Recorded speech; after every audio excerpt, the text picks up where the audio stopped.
All right, Old Roller Nation, welcome to the show.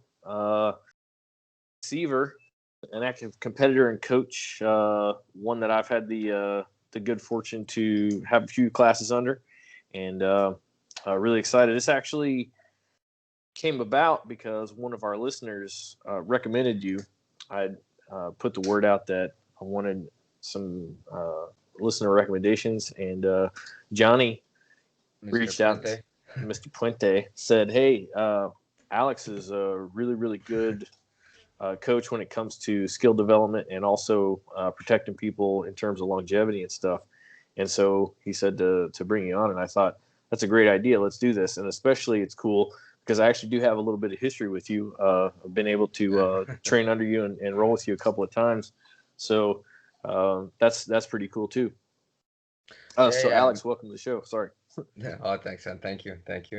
Yeah, it was a pleasure having you out, man. The longevity of the sport's something I definitely take. I started the sport at like 18, so it's something I think about a lot. Like, chose this as a career. I kind of need to think longevity wise. I can't think, oh yeah, I'm gonna compete as hard as I can every single day, because man, 27, and I got like a bad wrist, bad knee. I was like, I gotta think, how am I gonna be at 40? So Mm-hmm. it's definitely a constantly changing thing as well. Trying to adapt to injuries or long term rolling, doing it 6 7 days a week.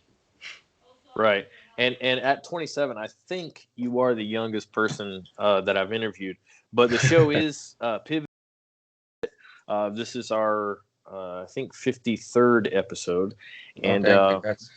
so we've explored kind of the old side of old rollers to a pretty great degree, and so now we want to explore maybe the rolling side of the old For rollers. sure. So it is definitely longevity is still going to be a huge part of the show, but we also want to open it up to some competition things and stuff like that, and knowing your history as a competitor is pretty long, and the competitive demand is something that it puts years on us in a way. It's a challenge to the body, Oh, for and sure.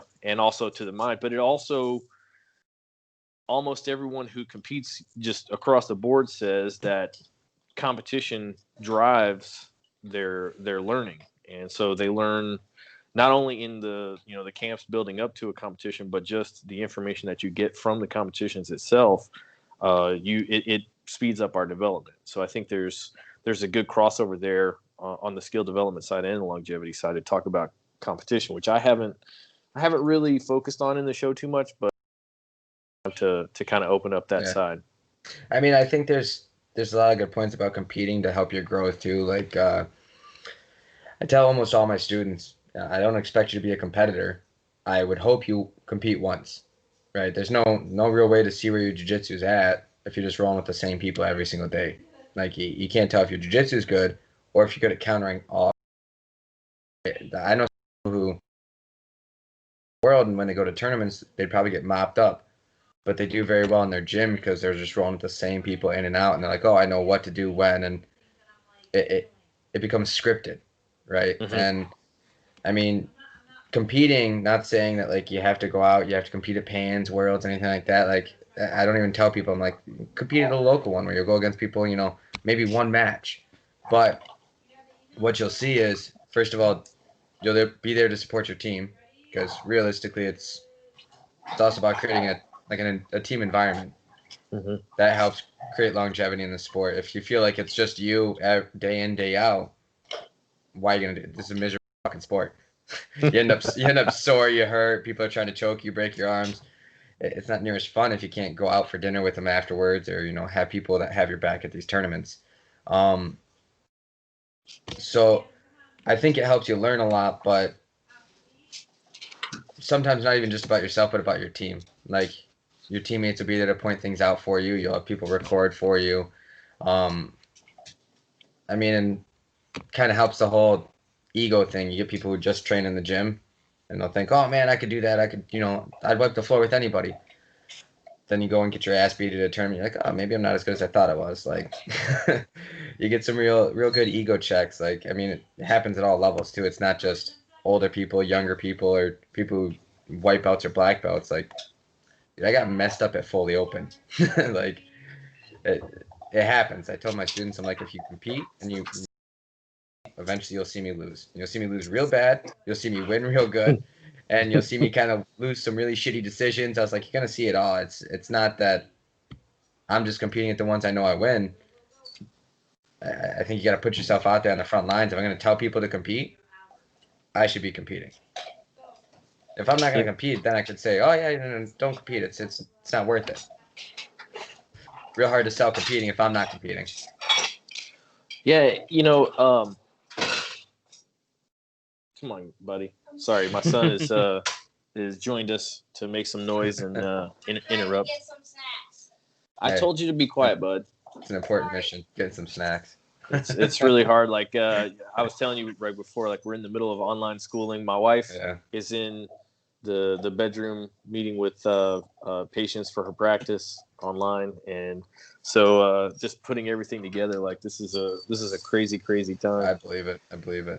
I wanted to ask you before we get into like the nitty gritty of kind of your competition background and your team background and stuff. Like, tell me about your starting grappling, because you said you started at 18. Had you done wrestling and stuff before that, or I wish I wrestled. I went to a school in Michigan, St. John's. I was known for wrestling, but I swam. I swam for like 13 years. I only stopped swimming because I had a shoulder injury actually, and then just ended up finding MMA for some reason. One of my that makes sense with a shoulder right. injury. Every time I look back now, I'm like, that made no sense. But so I quit swimming, and my brother actually reached out to a few of his friends, seeing that I needed to stay active, and he's like, he's not the same without sports. So he reached out to a few of his buddies, and one of his buddies, Will Carlson, actually is a grade above me, brought me in to do some MMA training. So I actually started doing MMA ever before I did like playing jiu-jitsu. So I did MMA from 2009 to 2011. Maybe a little bit before that, maybe 2008, something like that. So I did one fight, and then after my MMA fight, I was like, okay, I'll do a boxing fight. And then I'll go and I'll focus on my jiu-jitsu, and I'll do a jiu-jitsu tournament. Just thinking that my MMA training was enough. And did the MMA fight, won first round submission. Did the boxing fight, lost on a split decision, and then did a jiu-jitsu tournament. I think like won one or two matches against some older guys who hopped down to the adult division. I was just able to literally like take them down and run around them for 5 minutes. So I was like, not the most impressive wins. And then I fought a kid my age, and he just triangled me in like 30 seconds. And that was kind of the moment where I was like, oh, well, yeah, I'm not going down like that. So I was like, oh, I'm gonna compete one more time. I'm gonna get gold at one of these tournaments, and then I'll go back to MMA. And then like a year later, I finally get gold at a tournament, like in depth into jiu-jitsu. At that point, I'm like, I'm not going back. So I didn't actually start out wanting to do jiu-jitsu. Yeah. Actually, I did my my MMA training out in Lansing at a gym. It was at the time it was called Soldados under Leroy Ortega. So I trained out there. I trained with my first gym was a 451 MMA gym out in St. John's. I don't think he's still training anybody, but it was Joshua Keyworth. So he gave me like the start in the grappling, all that. He brought in a few grapplers from like Warrior Weight on the east side of Michigan. And then after leaving them from my fight, I moved to Grand Rapids to go to college, and I was like, oh, I fought a guy from this gym out here. Let me go train out here. Then was out in Grand Rapids for 6 years, training strictly jiu-jitsu, and then moved out to the Chicago area in like 2017. And I've been out there since, so 3 years. So moving to Chicago, was that a jiu-jitsu move, or was that like for work or something else? There's a few things. So actually, Danya, now my wife, was my girlfriend at the time, and she lived out there, and we were kind of getting sick of the commute back and forth. There was a job opening at the UFC gym, and then I was like, oh, well, I can go and train at juniors. So I was like, not really making a killing in it's like staying in Grand Rapids, so why not make a killing? And by So, junior, you mean Carlson Gracie Jr. Is that? yes, sir. Yes, Okay, sir. yeah. Yeah. Still train at headquarters when I get a chance, but obviously this year's been crazy. Yeah. So No kidding. I don't think I've been there since February. Yeah. So going on almost a year now. As weird as that is. So during that time, you were kind of, coming up in, in jiu-jitsu rank. I think you're a brown belt still, correct? Yeah. Okay, Yep. Been I a didn't know brown if belt you for about 2 years. okay, I didn't know if you had gotten a black belt or not. No. But because when I had class with you, you were a brown belt at the time, and so I thought maybe it was possible, but that's been a while back, so I didn't want to. Yeah. I didn't want to insult your No, rank. never an insult. I still have people telling me, be like, "Oh, are you still?" It'll be like, "Oh, are you still blue? You still purple?" I'm like, because they only saw me back when I competed in blue and purple, so Yeah. it is. I never understood people getting mad at people doing that one. I mean, I guess I get it. You worked hard for it, but like they're trying to talk to you and be nice. Like if someone's like, "Oh, hey, are you still a brown belt?" I'm not gonna be like, "Dude, what the fuck?" And be like, "No, man. Here's what's happening." I never understood some of the rank shit gets crazy with me in jiu-jitsu. I totally agree with that. It's kind of hard because on the one hand, I do completely understand, the accomplishment that those belt ranks mean. I in March, right before we shut down, I was awarded a purple belt, and I just remember, like that was just I really did not think that I was capable of that. Like, when I started, Yeah. I think a purple belt was in the cards for me. I thought I might be a blue belt, and that'll be just fine. Like I just, so. I understand someone taking their belt seriously because I do understand, what that accomplishment means. But at the other side of it, it's like, you know, you got to take it seriously for yourself, but you can't, project that onto other people. Like my For neighbor sure. across the street has no idea what a purple belt means, and Right. and wouldn't, like if I just walked around with my He'll hit purple you belt with, on. yeah, my nephew's a black belt in Taekwondo. Exactly. So I can't get mad at my neighbor for not No, understanding, that yeah. what I've put into that. No, and my big thing is like people who feel they should be respected because of their belt, that one doesn't make any sense to me. You should be respected for who you are as a person. Like if you're a Hmm. shit person, a black belt doesn't stop you from being a shit person. Yeah, Yeah. you worked hard to be a black belt, but I think the respect should be less about the belt and more about who they are as a person, right? Because I've run into some black belts that are absolutely trash people, and then I've run into some white belts that are just some of the nicest people you ever meet. And it doesn't mean the black belt should get more respect than that white belt. It's more a matter for me of like anybody who walks in that gym door should be respected. It shouldn't be I, if someone walks up to me and asks me my rank, I shouldn't be like, because I've had a few people at Grand Rapids ask me, and they're like, "Oh, so are you a black belt?" And I'm never like, "Oh, what the fuck?" Like I'm not. No, here's what's happening because they don't know. It's not disrespectful. They just don't understand. right. So it's the everyday average person doesn't understand any of the ranks or like how long it takes or this or that. So they're not trying to be dicks. It may come off as people, but most people are pretty nice. It just There maybe they don't understand, but they're generally pretty nice. there was a guy that asked my coach on his first day if he was a Gracie, uh, because to him it was Teaching like, Gracie Jiu-Jitsu. yeah, it's like if you're teaching jujitsu, you have to be a Gracie. That's kind of what he thought. And Michael was like, "No, I'm not a Gracie." He's like, I'm just Mike," But yeah, I thought that was a pretty funny one, and like just like you said, the guy wasn't trying to be disrespectful. He wasn't being Yeah, like, "If you're not a Gracie, I'm not gonna come to class." He just that's what he thought. In his mind, it was like, if you're teaching it, you must be a member of the Gracie family. oh, for Uh, sure.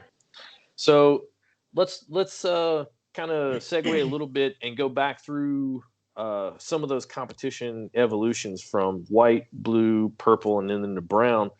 What have you seen that are some changes in the way the competition matches and stuff go at the different ranks?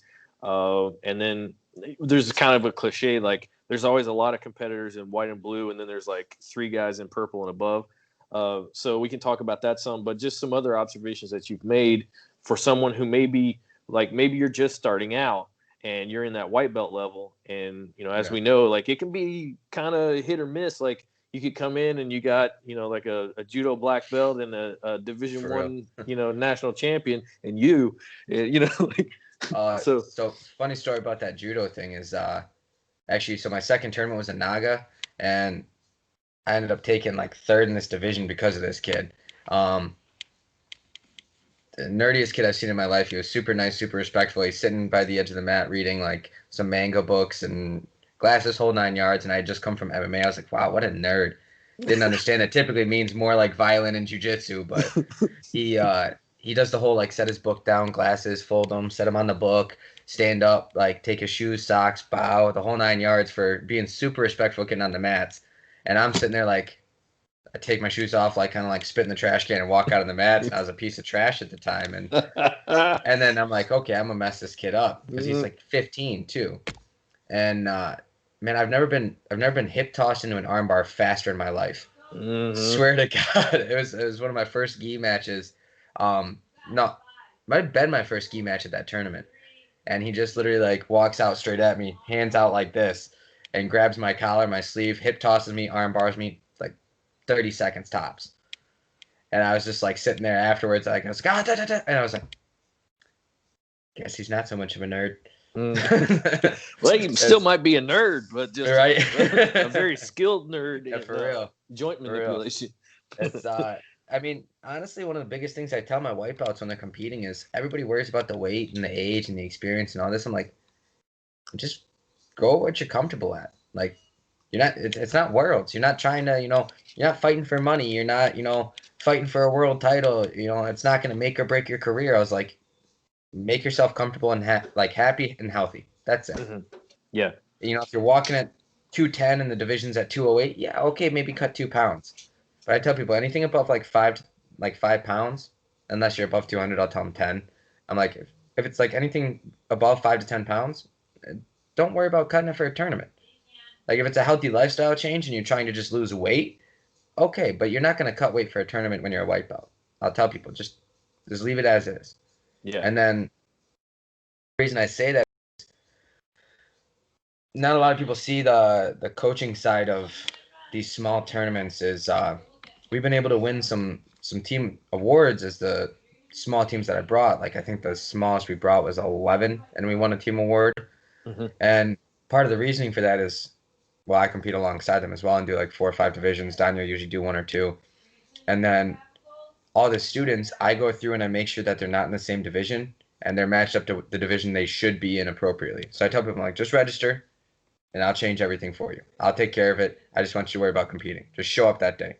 I promise you won't miss weight. So I usually try and take care of it that way so it's a lot easier.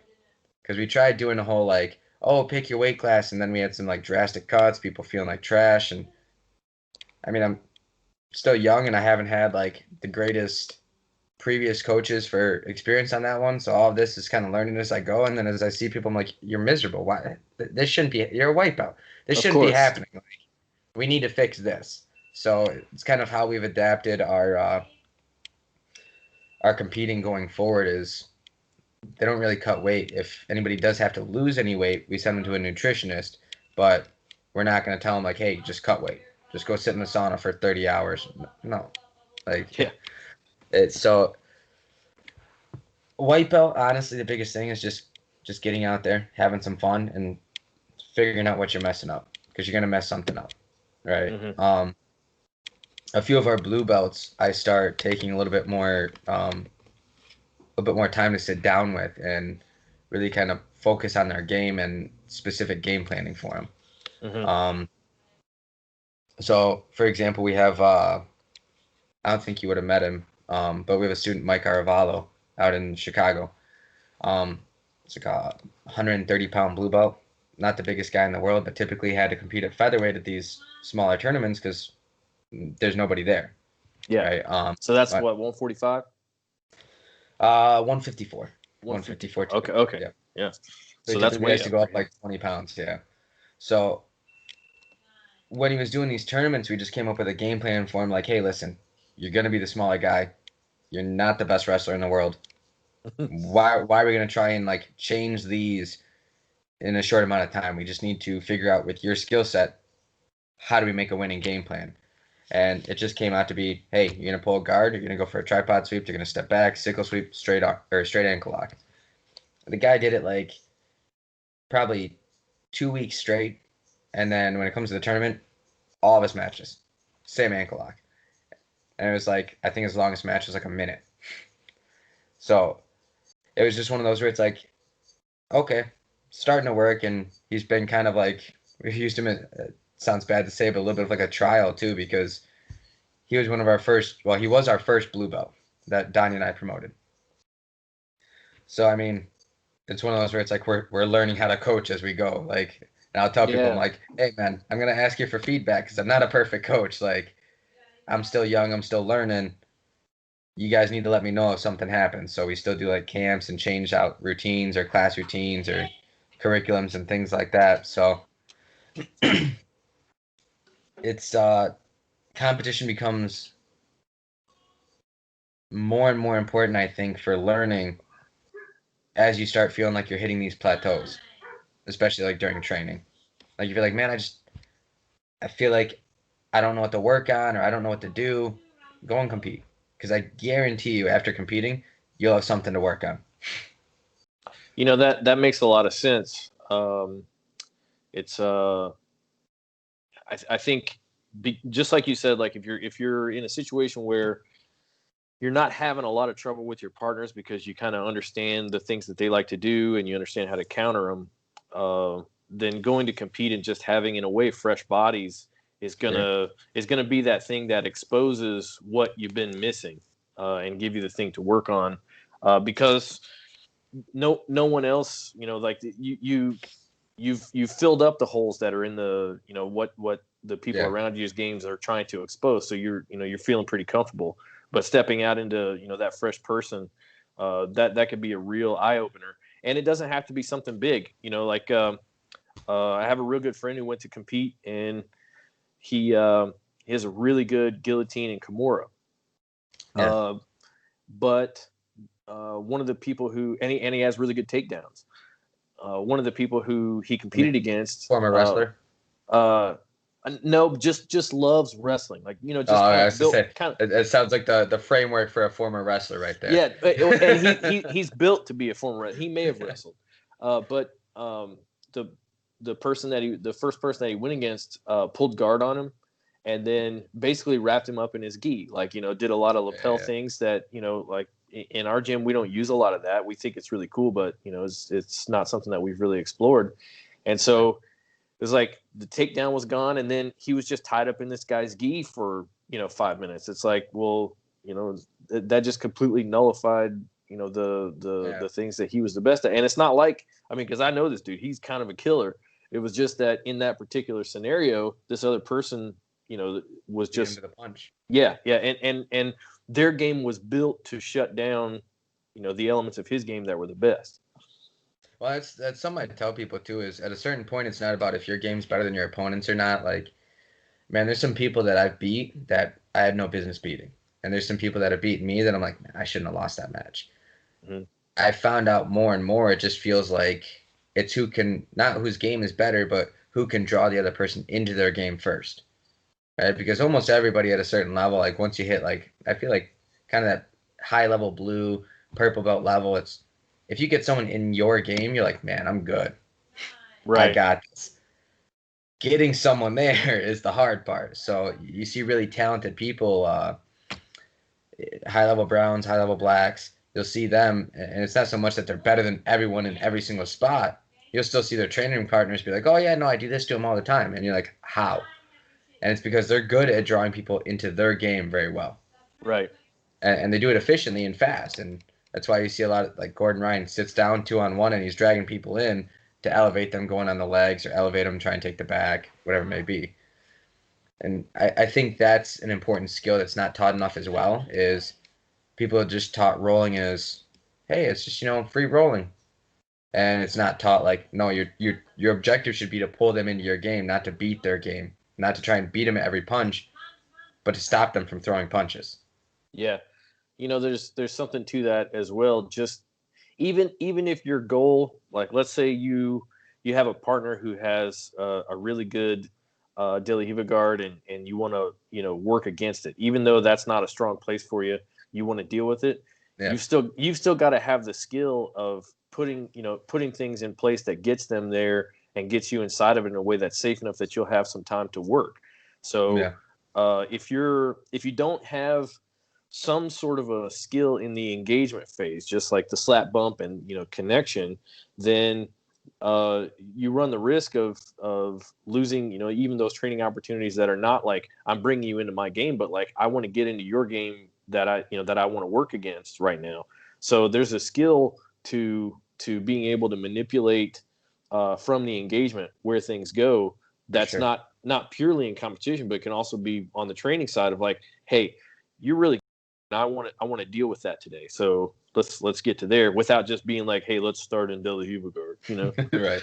It's so I actually had a student this week talk to me about like different types of training and kind of like how we should train this and that. And I told him, I was like, typically when I'm training for myself, I'll break it down into like 2 types of days. And I mean, obviously you can do this a million different ways, but I'll tell people, I'm like, I have days where I'm doing like adding things to my game where like what you said, hey, you have a good De La Riva. Let me play in your De La Riva. Let me try and add into my game and, work the defenses, transitions, all this. And then I have days where it's about tightening my game. Mm-hmm. So, maybe one day I'm just kind of loosely playing, letting people get into their games and then trying to get through them. Right. Like a troubleshooting day. And then the other day is how fast can I draw you into my game so you feel like you got nothing. Right. So there's almost like smothering days, but it's not so much like, oh yeah, let me just shoulder pressure. It's more smothering them as in like giving them no options. Right. And I think both of those types of days are important because, like you said, you need to be able to learn to work out of people's De La Riva guards because someone's going to be better than you someday at putting you in their game, and you need to have an answer. And that's why I feel like you see a lot of people who, like, when they break grips, they kind of take a step back because they're resetting, and you'll see it in boxing that people tap their, whatever, and it's always like we called it a reset button in boxing. You're just hitting the reset button over and over again. Anytime something happens, we want you to just clean slate. So they'll take a step back and then they'll re-engage on their terms after they've wiped the slate clean. It's an important thing. I'm glad more people are seeing it, honestly, because when I first started in jiu-jitsu, it was just the gym I was at was kind of like, yeah, just win the round, just go as hard, like, and I probably wasted 4 years out of the 6 just training to train with no curriculum, no structure, no this, no that. It'd be like, oh, hey, guys, today we're doing close guard. Tomorrow we're doing back control. The next day we're doing 50-50. And I'm like, well, we didn't even learn 50-50, but but it was just all over the place so much that it's like you can't really digest anything. And then there was no direction of learning jiu-jitsu as a skill. It was just fighting. Right. I think we're seeing kind of an evolution in that, kind of almost in real time, where so like I've been doing jiu-jitsu for 5 years, and probably within the last 5 and maybe somewhere between 5 and 10, we've seen that shift where people are seeing it more as a skill rather than just like every day it's a 5-minute fight and then I slap bump and fight the next guy for 5 minutes. And I think personally that also drives student retention better, because if you have a new guy coming in and all we do is just club them like a baby seal, you lose a great percentage of those. And Rob Bernanke, when I had him on, he really elucidated, and I hate using that word, but it's the Rob Bernanke word, so I try to pull it out. In Kentucky, I think you get slapped if you say that, by the way. But he elucidated for me, is like the person that comes in that has the least natural fighting skill is going to take it the hardest, like if our training methodology is just to beat the crap out of them, and probably isn't going to come back. but that person is also the person that probably needs us the most, needs the skill that we have to offer them. So we don't baby them, but we let them know that, everything that happens is purposeful, and, we give them the opportunity to learn and to grow. There's also a longevity element to that too. To, go back to the, the kind of old rollers thing, is like, if we're just beating each other up and that's all we're doing, then it's a lot of joint pain and, potentially a lot of injury.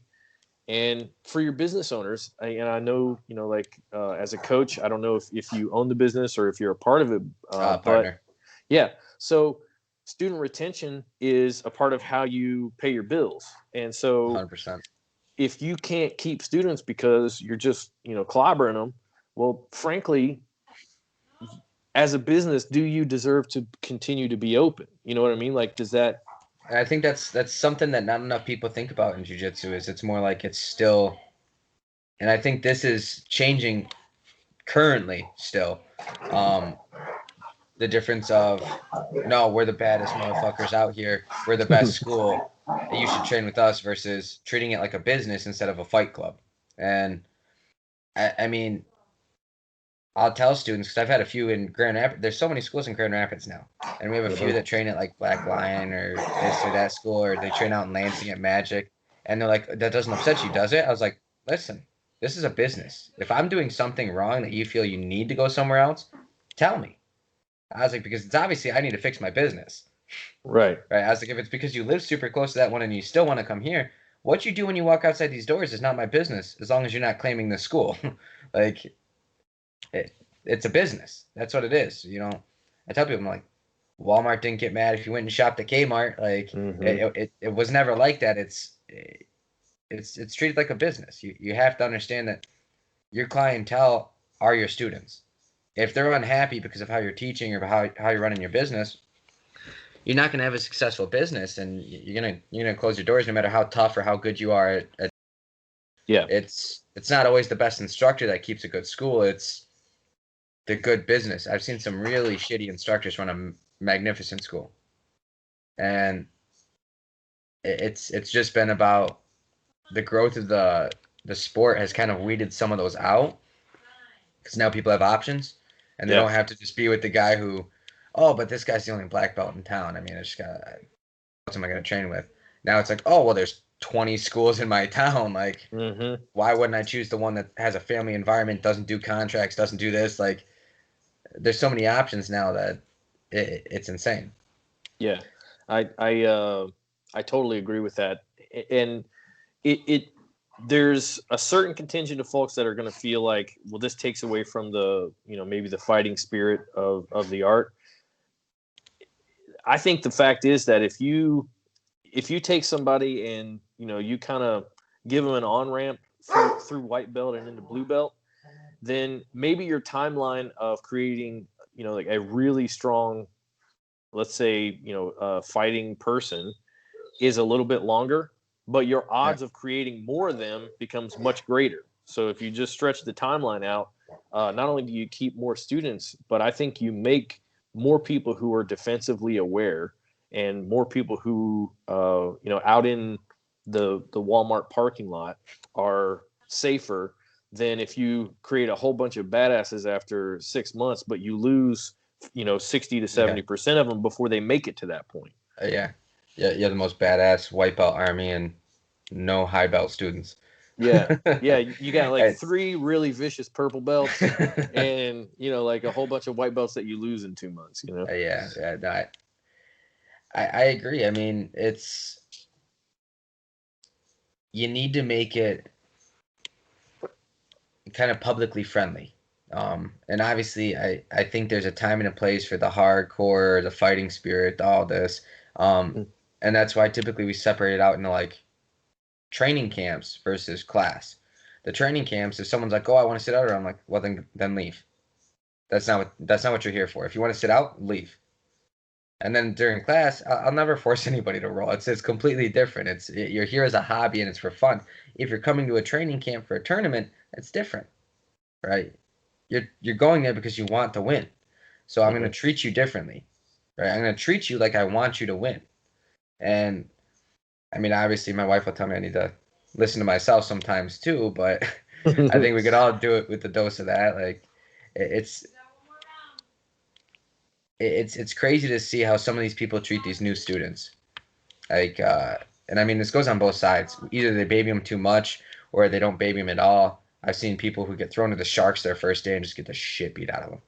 And then there's people who I I had a run in with a person who didn't have a coach and was a three-stripe white belt at a tournament, and they were asking for a coach because like this is my first time rolling, and I was like, at a tournament as a three-stripe white belt, what is going on?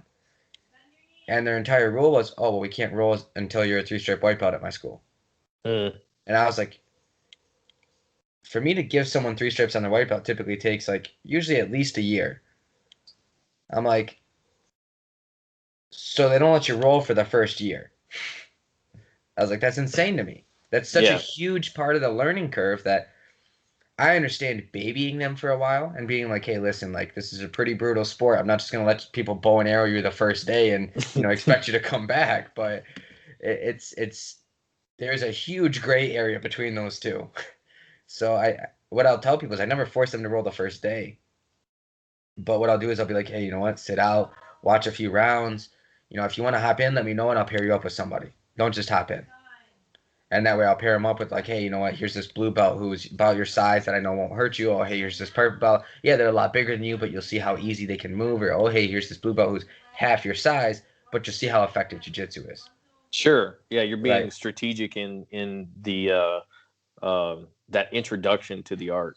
100%. And I mean, it sounds weird sometimes to, like if you were to phrase it to the students, it's like you're trying to sell jiu-jitsu without saying anything. Mm-hmm. Like we have a few smaller people, like our student Mike Carvalho. When there's a new person who's slightly bigger that comes in that's a white belt, I'm like, hey Mike, go roll with him real quick. And then when they get ankle locked, straight ankle locked 5 or 6 times, and they're like, man, I don't understand what's happening. I'm like, well, he's smarter than you. He learned jiu-jitsu. Like, what do you want me to tell you? You don't understand submissions. He does. He wins. I mean, it helps me being I'm not the biggest guy in the world either, so I can typically take that one as well, and I'd prefer to handle most of that stuff myself, so I'm not putting my students in on it. But Mike's one of our good friends as well, so typically I'll be like, yeah, just more rounds for Mike. Yeah. But it's something that I think is important and I think it was I can't remember his actual name, the jiu-jitsu guy. Oh yeah, Nick Albin. Yep.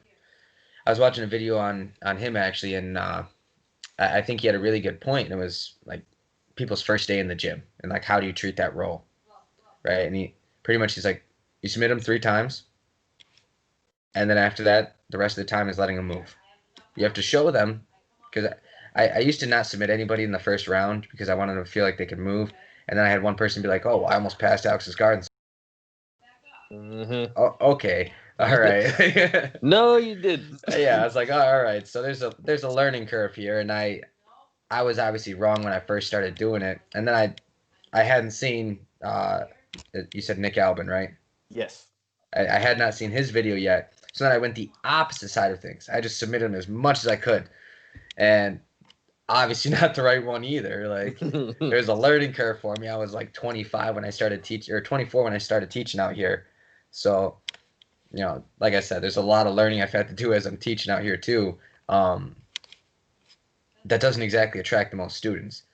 So then I saw his video, I think like maybe like a year ago, something like that.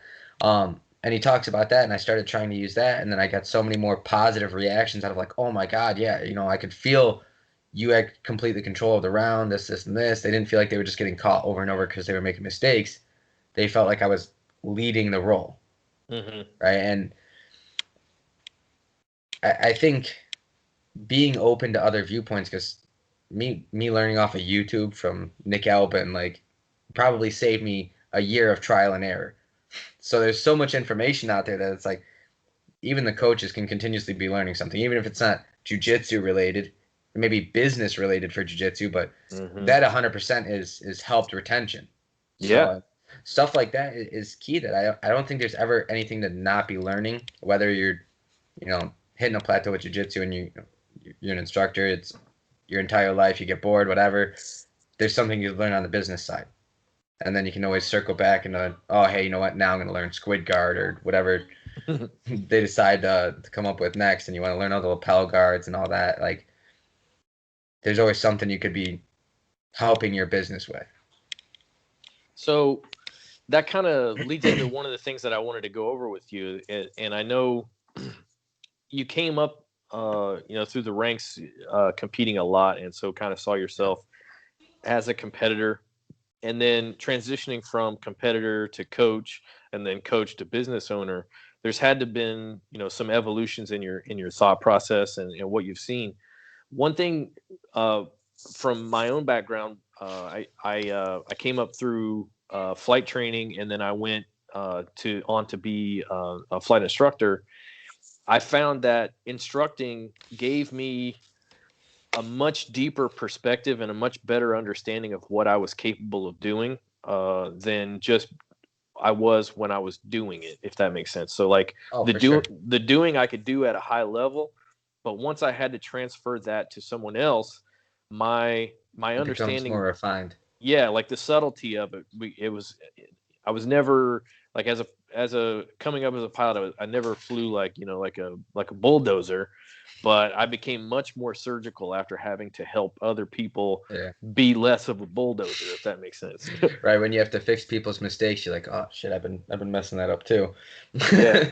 It's easier to see it from the outside, and I mean, I think that's a great thing for jiu-jitsu as well, because that is a perfect comparison. It's you need to be able to coach it.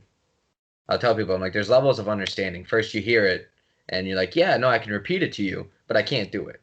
Mm-hmm. Like if you were to just 2 months from now and to ask me, I wouldn't be able to repeat it. Then there's the ability to like recall it, and you're like, no, I can piece it together. There's the ability to like remember how to do it, and then you have the ability to teach it. When you fully understand it, it should be not an issue to teach it at all. It should be like I tell people, I'm like, the difference between knowing how to do it and being able to teach it is not your knowledge on the fact, but your ability to fill in gaps in other people's knowledge.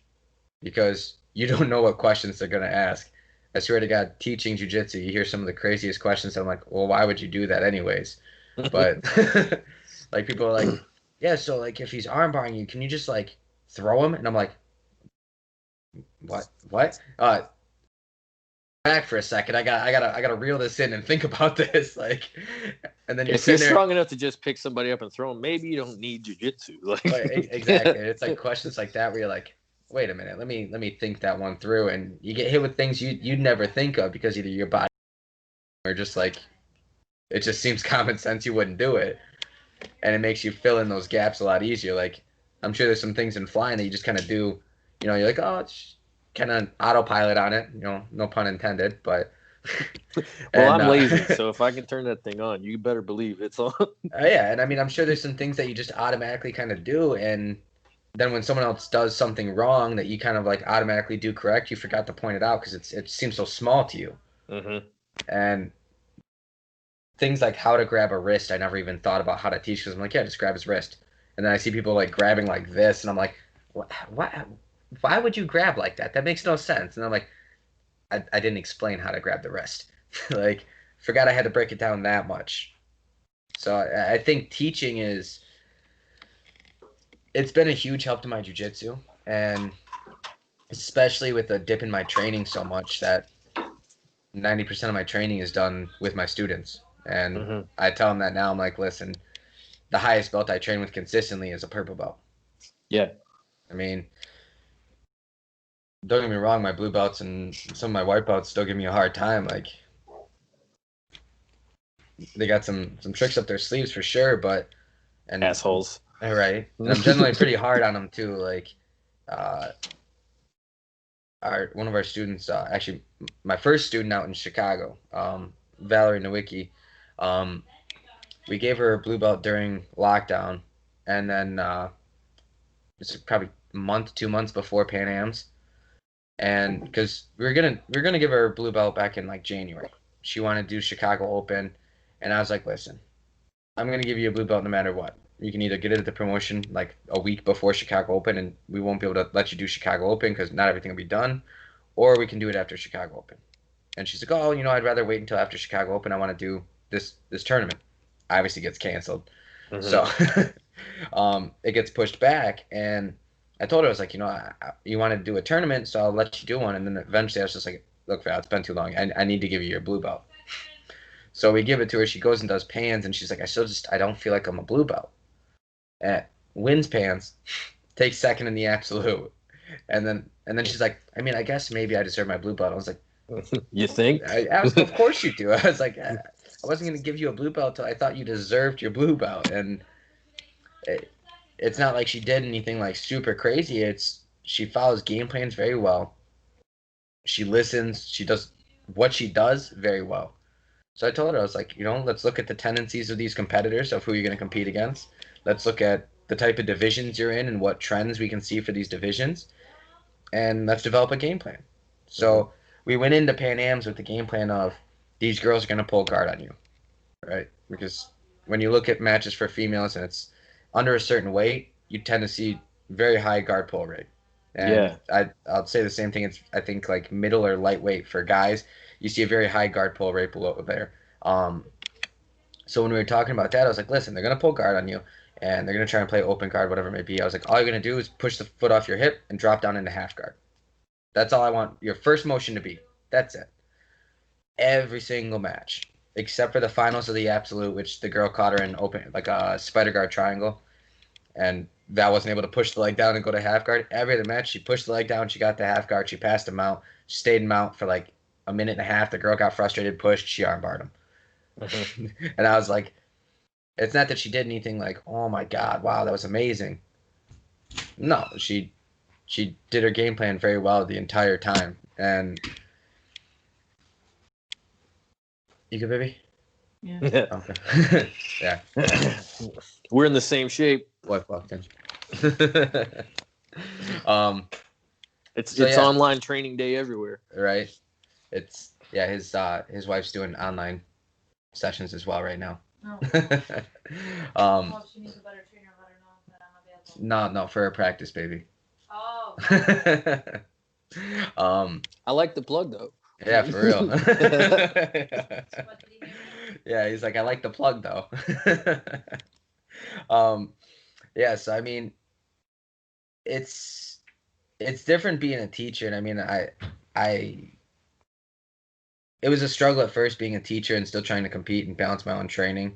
But now it's honestly one of my favorite things is being a teacher and constantly being able to train with them, because I can spend a month teaching them how to beat my game. like, hey guys, this month, my knee slices suck, so you're going to teach how to defend from knee slices, and you guys are all going to start trying to take my back. And it's things they all need to know in jiu-jitsu anyways, but I can actively teach them on how to push me, right? So they can learn these, and I don't hold back from them. So it's like when I'm like, oh hey, this is a cool move that I just started doing, like, half of them have learned heel hooks by now. It's no secret I really do a whole bunch of heel hooks and everything. So anybody that's one of my blue belts is by that time learned heel hooks probably 2 or 3 times.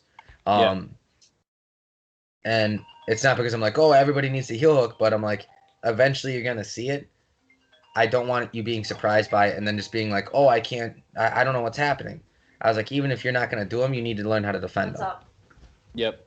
So if you don't know how they work, how are you going to defend them? But it's been interesting being able to coach so many people when I myself still kind of trying to learn. Yeah. And see the active role of,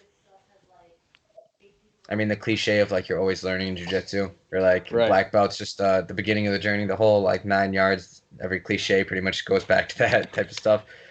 It's funny to see like exactly how true it is when it's like, oh, okay, cool. Now I have to teach all these students, and I have to learn how to teach. I have to learn how to teach these moves, and then when I'm teaching them again, you learn more about it. Like, there's things that I got asked when I was teaching knee slices that someone's like, oh, well, what if they do this? And I'm like, huh, nobody's ever done that on me. And then I'm sitting there like, okay, well, let me think about that one and come back to you, right? So, I can interject some of my own experience with you in the classes that I've had when I've been able to drop in at Grand Rapids. Yeah. Knowing that you come from the Carlson Gracie lineage, there's going to be a lineage expectation of a lot of old school, heavy ass pressure jujitsu. Yeah. And I think you teach that well. And I especially, from rolling with your students, like what I call the Gracie triad, the triangle, omoplata, armbar, the things that you just kind of have to know. Your students, one of my favorite series. your students, like even the white belts have good setups for that. It's not just like that they can execute those moves. They can make you have to give it to them pretty darn well.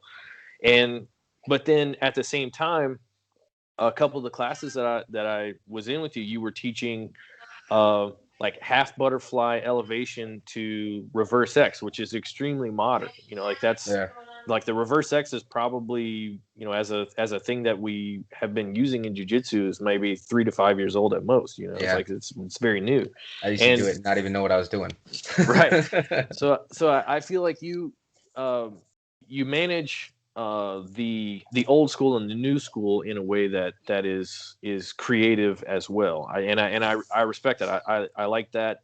And that was another reason why when Johnny was like, "Hey, talk to Alex," I was like, "This is a good person to talk to," because old rollers love old school jujitsu. Like there's just no, and I do too. Like I'm down with that. But I also think that I like things that are efficient. As we continue to innovate and find new things that are effective, there's no reason to turn those things away, like to say like, well, I won't do that because that doesn't fit my philosophy. It's like, well, it works, so maybe 100%. You should. I constantly tell people it should be the easiest route, not the hardest. Like it shouldn't be the route that makes the most sense to you or the one you've trained the hardest. Take the path of least resistance. Like I'm not gonna try and shove through a knee shield. I'm gonna try and go around the knee shield. Like there's no point in fighting through your knee shield. Exactly. Like some of those things, like I know, and that catches some flack with some old school people. Honestly, is like, not pressure passing through certain positions. Yeah. But even you see Zhangji and Solo. They're the first ones I actually learned like my open passing from. And actually a little bit from AJ Agazarm from when he came up to school in Lansing at Magic. And both of them actually taught the same position, but something different. I forget what AJ called it, honestly. But the Riberos called like their headquarters position. And that was the start of like all my like what Keenan will consider like a medium range. Yeah. All of that medium range passing where we're kind of open, but we're still kind of close to their game and we can still switch back to pressure. I love that range for passing because that position gives me so many tools to switch directions and go into, shuffling to my right and smashing their knees together and going old school passing, or going to my knee slice, or if they start like shrimping out and defending, going into X passes and more modern style passes. I feel like it's a perfect place to blend the two. Rafael Lovato Jr.'s pressure passing DVD revolves around that headquarters position. And he has, just like you said, your folding and smash passes, a lot of your old school stuff, but it has X passes and leg drag variations. Like, but it's all pressure. Once he explains, it's like the X pass is a pressure pass. The leg drag is a pressure pass. Like if it's executed correctly, your opponent should feel pressure. Yeah. And so the one I've been trying to kind of mix with that is because I watched a DVD on the Lovato might have been in on it as well, but it was under the Ribero's name was the headquarters one, and they were explaining all the pressure and stuff behind it, and then trying to now kind of meld it with one of the DVDs I have is Wagner Hosha is float passing. So the float passing, he uses a very similar position. It's slightly different, but when he do that fold pass, and he's kind of got their hips like that. When they shrimp out, he can float right into his knee slice. He can hip switch. He can do all this, and trying to, I shouldn't say make him more complete, but a more efficient or more efficient for me. Really, I'm sure the Riberos are efficient as hell with it. Don't get me wrong, but right, some of the things what works for you. Yeah, man, I got short, stubby arms. I'm finding out as I go later in life. I'm like, man, people really grace with long arms. Like, what the hell happened? Like, I got the so same thing. These freaking things. I don't know what's going on. so it's like people are like, oh, just grab his collar, and I'm like, I'm trying. Like, it's not there. So me trying to float more for the underhook and like doing an active post underhook instead of a really hugging underhook for my switching. And trying to add in some of my own like athleticism as well on top of the passing. And I think that is something a lot of people would tell. Like I've heard a bunch of coaches say this actually is like, oh, don't use your strength. Oh, don't use your like, just use technique. And I think part of that's right. But honestly, I've started to tell people, like my students, I've told them differently. I'm like, I'm not going to tell you to not use your physical attributes. If you're strong, you should learn how to use your strength, not to not use your strength. Right. If you're fast, let's learn how to use your speed. Right? You don't tell a long person, hey, stop being so long. Like, it doesn't work that way. So to take away the physical attributes of someone who's short and strong or someone who's fast but maybe skinny, like, those are physical attributes that can work for them, and I think just need to be taught differently. Like if you get someone who's very strong, he just got on social media, but he's been one of my favorite people to learn from, and I've only learned from him a few times. But Malik Elliott, he's Carlson Gracie black belt out here. He's not really he might be an inch taller than me. He's about my height, but dear God, is he so much stronger than me. He if he grabs my collar, I know I'm not breaking that grip, right? He's so strong, he knows how to use it, that if someone were to be like, hey, Malik, don't use your strength, it sounds stupid to me now. Like, right. Yeah. It's just because it's like, well, what, I shouldn't hip switch because I'm more athletic? I shouldn't use butterfly because my hips open up wide? Like, I shouldn't leg lock because I have, heel hook knowledge and you don't? Like, it's just putting limiters on someone's game. And I think it should be more direct. Like, people who are older into the sport are typically going to be less athletic than the 20-year-olds joining the sport. So when I have people who were former wrestlers in high school, but now they're like, 42, 43, and they're like, hey, what do I do for this? I'm like, well, do you remember any of your wrestling? And they're like, yeah, I remember some of it. I was like, well, let's use that. I was like, you have a good base, you're going to understand. I was like, that's going to come back. Let's build off of that.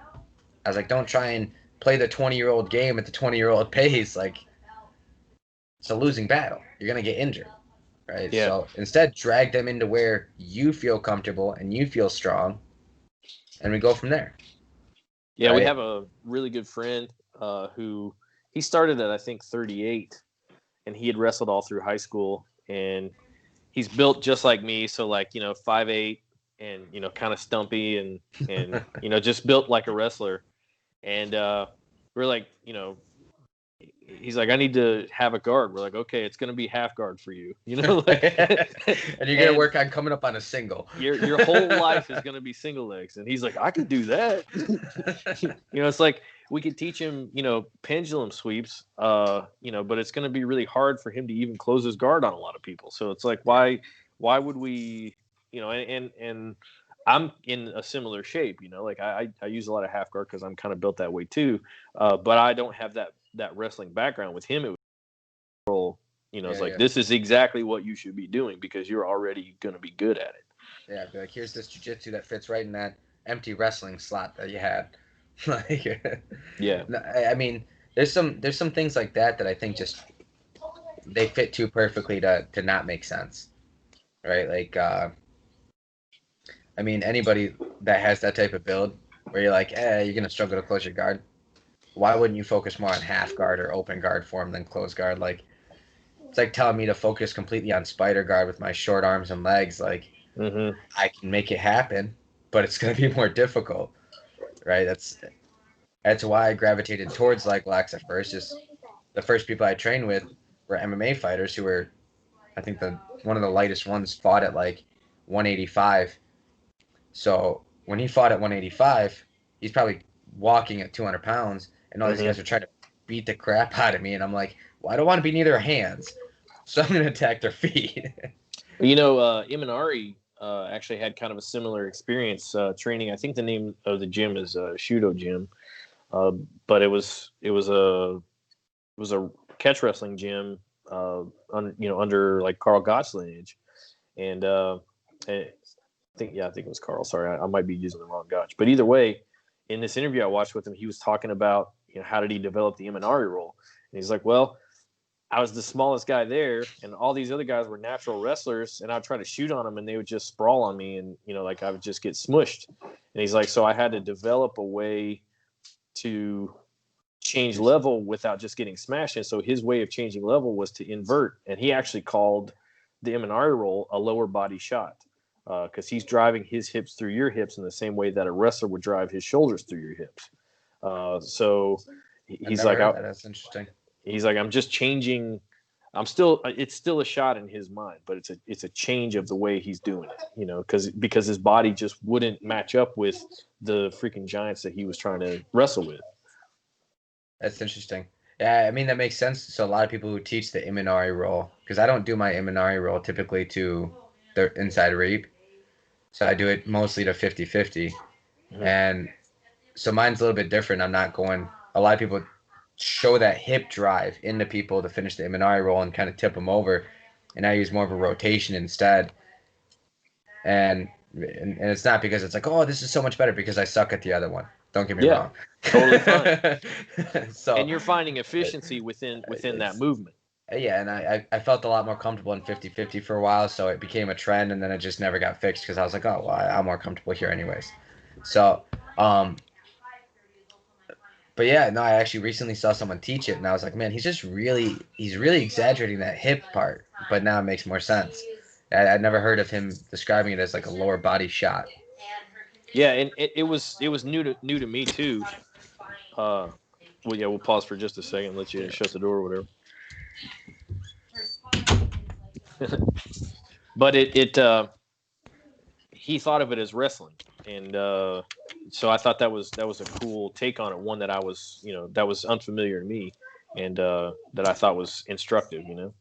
But I also like the rotational version because that's a little bit more judo.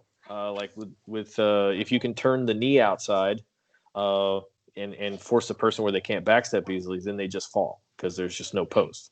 Yeah, and it came to be kind of because like 90% of my explanations for jiu-jitsu came from learning from Ryan Hall videos back when he posted everything on YouTube, and he had an explanation for sweeps. Where huge Ryan Hall fan here too. So. He changed how I learned jiu-jitsu, honestly, and like even just through. So we were trying to bring him out to the school in Grand Rapids, but now all this is hitting, and you got to book him when he's not in a fight camp. So we're still trying to plan it. So I'll let you know. Get him booked for a date. But he explains his sweeps as like you're pushing over a table, right? The table has 4 legs on the ground, very hard to push over. You have to actually flip the table. Very hard action to do. Now, if we were to take one of those legs out, it tips very easily in that direction. Now, if I try and push it any of the other 3 directions, it's still going to feel very stable. Now, if I take 2 legs out, I have 3 directions I can push it, both of these diagonals and this way, and it'll fall very easily on 50% of the range. So he uses that to explain his sweep. So he's like, well, if you're trying to sweep someone, you just need to block 2 posts, and you can take them over that direction easy. If you block 1 post, you have to take them over a specific direction, but you can still sweep them. And he talks about that, and that got me thinking about how I did, I guess people call it like the scissor takedown, the Kani Basami, whatever. I never really learned a name for it before I started doing it. I was just like, oh, that's cool. You're just jumping on knees and trying to break MCLs. Right. You know what's funny is so many people are afraid of that takedown, and I've hurt way more people with straight ankle locks than I have with that takedown. Yeah, I think if you execute it correctly, if you either post your arm on the ground or you hold the head in a way that supports your weight, then you're not jumping into the knee. But jumping into the knee is obviously really, really bad. Yeah, so I've taught it probably twice to my students, and Because obviously when I do it in like a super fight or something, I come back, the only thing, oh yeah, can you show us that? Can you show? So eventually I buckled and I was like, all right, guys, fine. Like, I don't want to see you doing it, but I'll show you how to train it. So if you guys eventually want to do it, you know how to drill it first. The way I teach it is off of you can do it off an over or an underhook, but you're cupping their shoulder. And I tell people, I'm like, you don't put any of your weight. So it's like you're stepping in for an uchimata, you reach over their leg and then hook behind their far leg. And you should be able to hold yourself up with 3 of your posts. So the hand on the mat, the hand on their shoulder, and your foot hooking the back of their thigh. I should be able to float there and take my leg from in front of them to behind them, in front of them, behind them, and then go for my sweep backwards. And I tell them, like, you go straight backwards, not in or out. Right. I think you're onto something. I think executed poorly, it's one of those that happens fast enough that it really can't hurt people, but executed correctly, it's no less safe than anything else that we do. A Kimura done too wrong, too hard, too fast. Look at Nogueira. His shoulder got destroyed. Yeah, and those things can happen. It's not a perfectly safe sport. For real. So to try and turn it into that, I think is probably a mistake. And it'll be interesting to see. I haven't heard anything, but with the IBJJF rule change, it'll be interesting to see if they include the kanebusami in being legal versus because they're allowing reaps and heel hooks.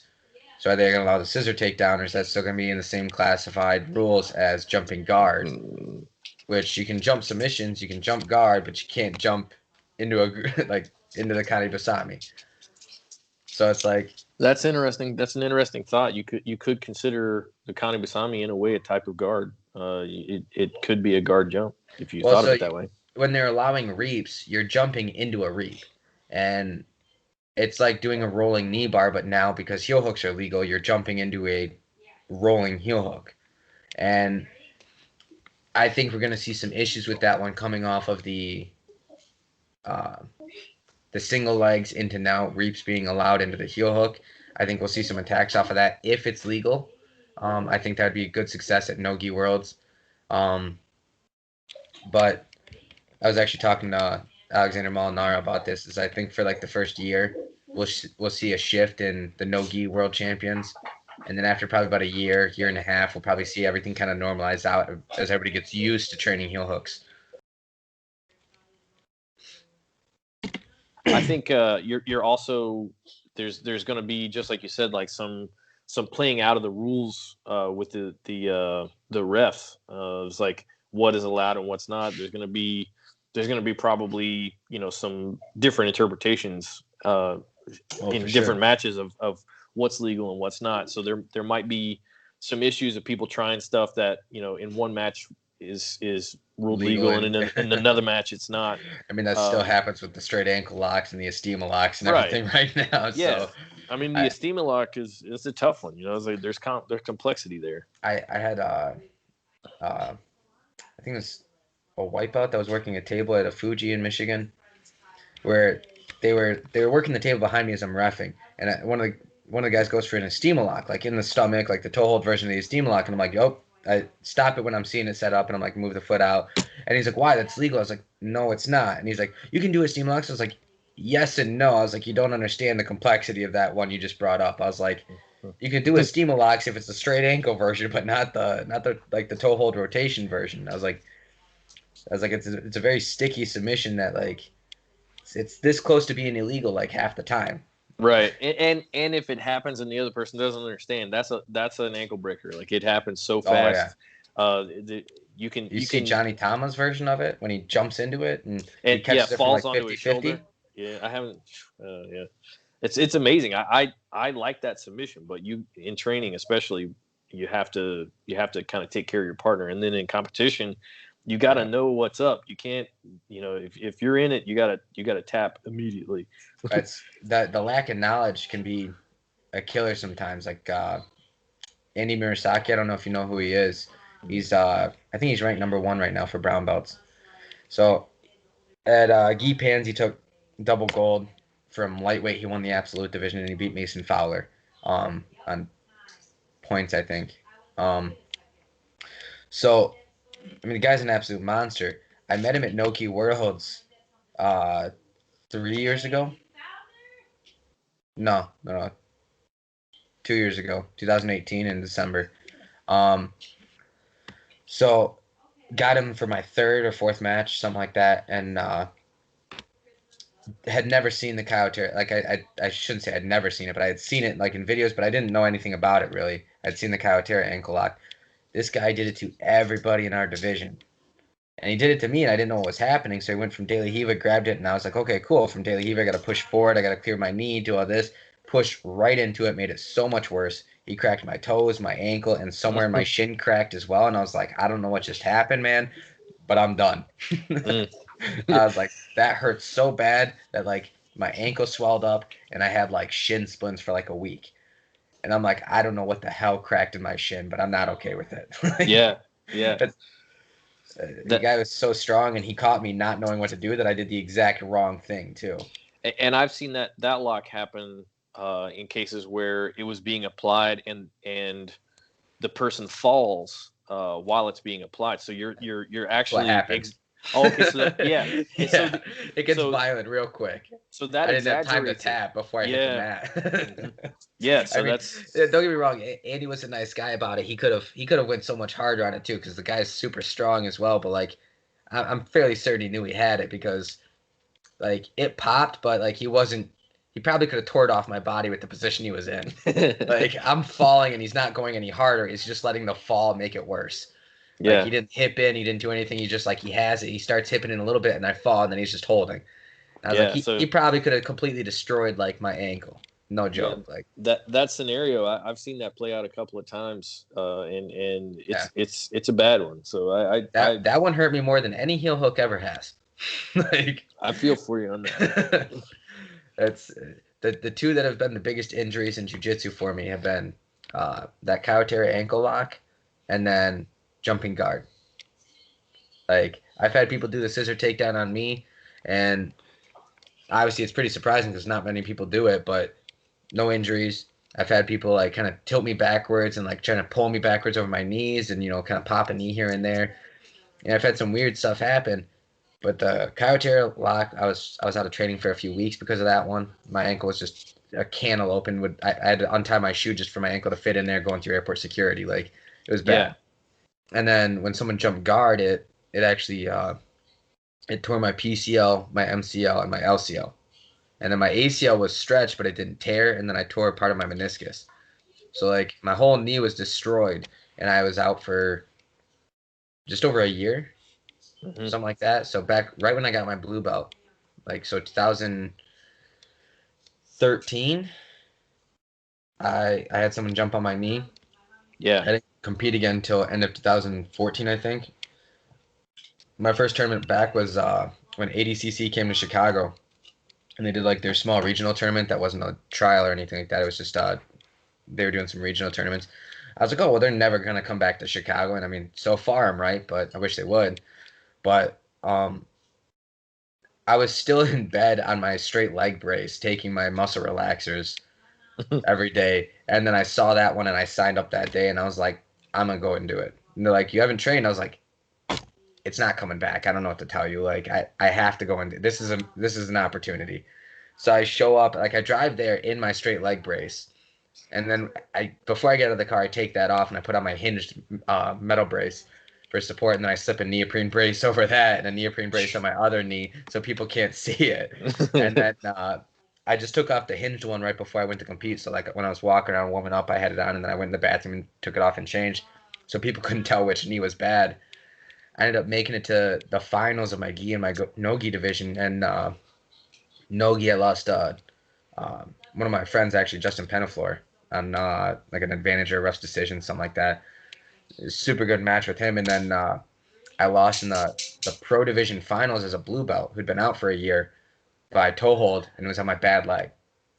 Of course. So like when he toe held me, it wasn't my ankle that popped. My knee just fucked. Like everything sounded like Velcro and just retore. And I was just like, he did that when I was like, tap. I was like, this is why we don't do this, Alex. Like, I was like, still managed to like beat a pro MMA fighter in the match, hit like a flying triangle, a few heel hooks, like still did decent, but I was like, man, for a blue belt who was out for a year, I still did okay. Like only lost like a guy who got It's like only lost a four-strip couple problem. of ligaments. All right. I mean, I was, 21 at the time. You can get away with being an idiot.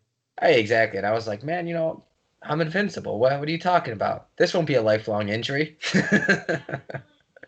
Well, nobody cares what I think, but I think the idea of jumping guard, I think if you can jump guard, I should be able to slam you.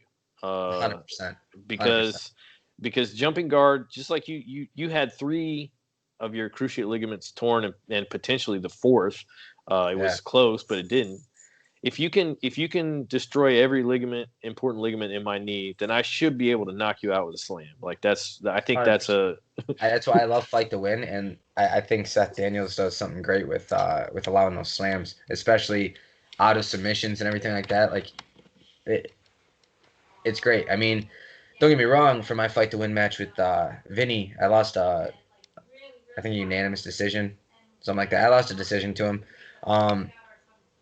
He went for a flying triangle in like the first minute, and I slammed him. And saw some posts about like, oh, this is stupid, this is gay, I wouldn't do that, real men don't slam, just learn how to escape a triangle. I'm like, oh, I'm sorry, like I picked him up above my head, and I had a chance of winning the match if he got knocked out or passing his guard if it hurt him. And I was like, slam's fucking hurt. It's like, I'm not the tallest guy, don't get me wrong, so he wasn't up super high, but like, of course I'm gonna take that chance.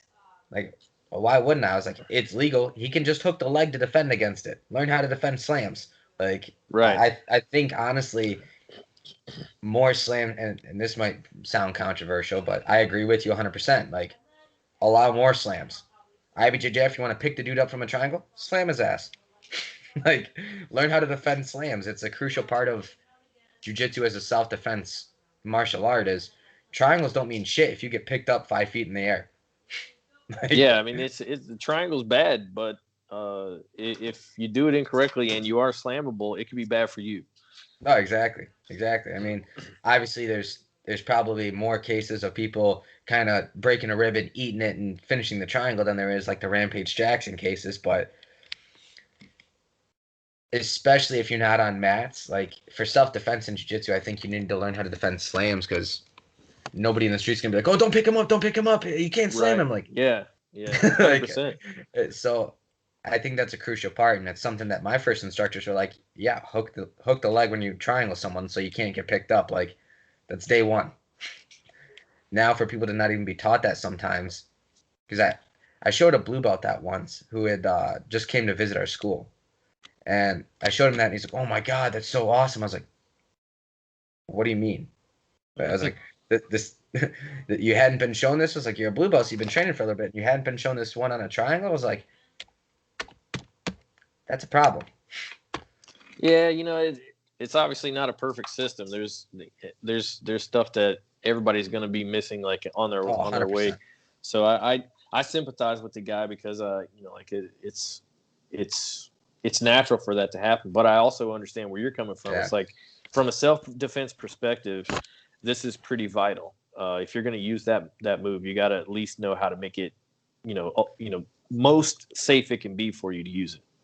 100%. I mean, and I'm not expecting everybody to learn everything either. I get that one. It's just a matter of,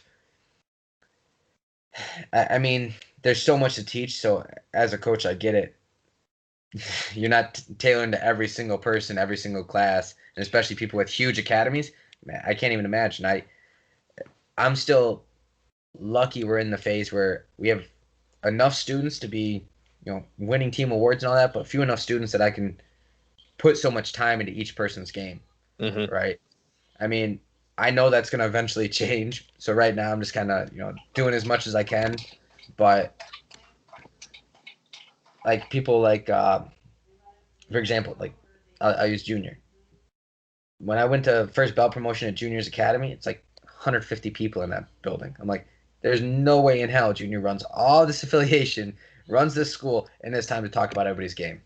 Mm-hmm. I was like, it won't happen. Like, you get people that do that much and see that many people.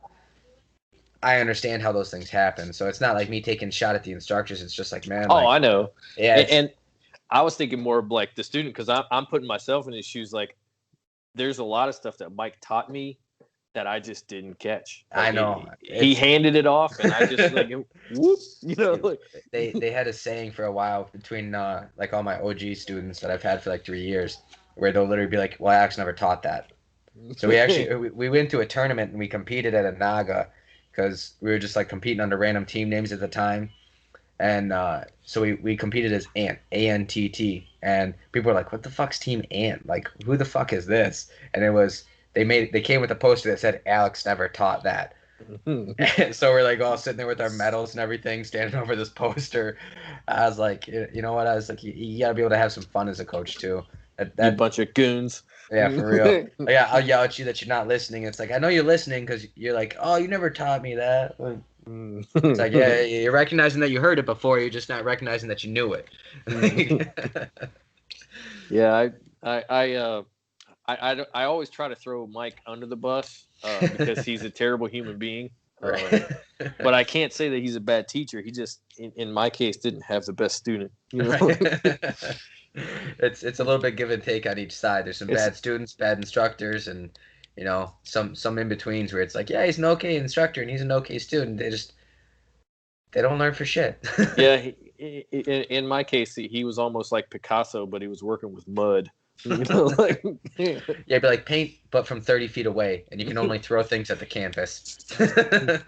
Yeah, so I sympathize for the guy that didn't have the thing because it's like, okay, yeah, that was probably me. You know, like, it got shown, but I just didn't get it. Fair. So let's transition, you know, like a little bit and look toward wrapping up. I don't want to keep you all day. This has been an awesome talk. Glad we're finally able to, you know, actually schedule it.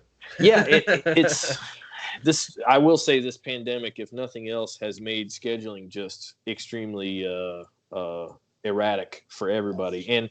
And I also have seen like the people that we've talked to, and you know, we've talked to some very high level coaches. Everybody is experiencing a lot of anxiety, and these are very tough people, people who've been through a lot. And you know, there's people that are having trouble keeping their businesses open. There's people that are like your mental health. I didn't realize for myself how much of my mood and my mental health was wrapped up in the ability to just get out and roll and, you know, have fun with my friends. Same. And so, you know, like it definitely bears, it's worth reminding ourselves of just like how difficult this period is. Because hopefully this is a once in a lifetime event. You know, hopefully you and I hope. You know, when we're both much older, we look back at this and go, "Holy crap, that was tough." You know, like 2020 was fucking wild, man. Yeah, but you know, I do think that coming out the backside of it, as we start getting the vaccine availability and things like that, I hope that I come out of this a stronger and better person than I went into it, because I think that if jiu-jitsu teaches us anything, it's that discomfort and challenges are tempering events. They can make us better. You know, I don't have the perspective on it yet. I think it may be 5 years down the road that I can turn around and say, you know, hopefully say this event, you know, led to something good. But I have tried, you know, like I feel like this podcast and, you know, the chances to interview folks like yourself has been one of the ways that I've tried to, I guess, make it better, you know, like just survive it, just to hold on, because I can't do jiu-jitsu the way that I want. So the second best thing is to try and learn from and get ideas from people who, you know, like can help me when we can get back to be that much better and to take more advantage of the time that is available. For sure. I honestly, I'm hopeful that it's made a lot more instructors and school owners grateful and thankful for their students. I mean, I'm blessed to have some amazing business partners, and you met Mike, and I mean, it couldn't be done without him. I'd be losing my mind, and you know, I think vice versa. He might be losing his mind without me. Who knows? I think he's the more crucial one there, but it's definitely made us a lot more grateful for our students because we didn't get any aid, and we'd been open 6 months before all this happened. So now we've been closed twice as long as we were open. And I mean, those first 6 months of lockdown, we were very fortunate to have so many students who were just like, listen, like, I know it's rough. You were only open for 6 months. Just keep my dues going, and we're happy to support you. So because of that, we started trying to set things up for them. We had some merchandise, we had this, we had that. I tried to set up some free seminars where I'll go and I'll teach somewhere for free, so that way I can bring in an instructor for free, or I'll work out deals to bring in someone super cheap. Like, we were trying to figure out ways to give back to them for helping us during this time. So we ended up actually doing everybody who was paying during that initial period of time was like, hey, you're gonna get a seminar for free, you're gonna get a gi for free, and we're gonna give you a free personal. So, for every month they were paying, I was like, oh, hey, listen, you know what? I appreciate it. We can only give you so many gis and so many seminars. So I was like, for the entire time, we'll give you those two. And then every month you were paying, I'll give you a free personal. And I was like, listen, because it doesn't cost the gym anything. It costs my time. And my time is being paid for by them keeping the school open, because there's no way I could have done it without them. Right. So no, I totally get that. It's sometimes I feel, and that goes back to kind of like the almost like black belt entitlement. It's not just black belts, it's the school owner entitlement. Like, oh, call me professor, you owe me this, you owe me that, like, you owe me. No, man, like, I owe my students so much more respect than they owe me. I should have to earn their respect, because they've already shown me so much that now I feel I need to earn their respect. Yeah, I get that. Because it's, and I'm sure I'm not the only one who feels this way. I'm sure there's some school owners who are incredibly grateful and floored by how much their students have supported them. It's crazy to see, like, this very small communities within the small community already come together to support, whether it's their local school or help out other schools, or even ones like there's, love these guys. They're great people. The Redzovics in Chicago. They actually have a GoFundMe now because they've been shut down this entire time. They're in the city, and so they have a GoFundMe now for their school, actually. So, I mean, they have beautiful schools. So it's like, they're beautiful schools, and they're decently sized schools, so they're expensive schools. Yeah. And this is not easy on someone like, even them. They have a huge team. Like, it's still not easy on people like them, and even with their huge student base, you can see that even these big schools are struggling. There's been schools in Chicago like Team Curran, who Jeff Curran had an amazing program. Still sure has an amazing program. I'm sure he's a smart guy. He's going to figure something out. These guys who have these big programs, these schools, who either had to shut down or are currently struggling. And it's crazy. I know the Redzovics and Curran, I've met both of them, and I'm sure they're already thankful, but I hope we see more of those schools who you see that entitlement from the instructors. You see them switch to being grateful for their students and more appreciative, because you have no business without your students. Sure, 100%. Yeah, we. I think you could, within the hierarchical nature of a martial art, there's the chance for that feeling of like the students owe me something because I'm the teacher or whatever. Yeah. But I think if there's anything that American culture has done, it has helped to evolve that to, it is the students who are being served, not the teacher. And I think, each culture, Japanese culture created jiu-jitsu, Brazilian culture created Brazilian jiu-jitsu, American culture has helped, I think, some of the gym environment elements, like the business side of it. Yeah, and it's less like I'm handing this out to you. It's more like, hey, you're my customers. I'm trying to provide a service. I think that's an American value. For sure. And then obviously the addition of American folk style wrestling has been a powerful addition to the effectiveness of jiu-jitsu. I mean, not for my game, but well, me either. Unfortunately, it's a shitty addition. Be like, oh, you're from the Midwest. Oh, you're from Michigan. Oh man, you must have read. No. Yeah, Like, exactly. I'm one of those dirty guard pullers. Yeah. 100%. But it's hashtag me too. right. It's been great to see the growth of it, man. Especially on the business side of things. I think we will continue to see these evolutions and these changes, especially with when I started 10 years ago, leg locks were still considered dirty. Man, I got one of my first open tournaments I did was as a white belt.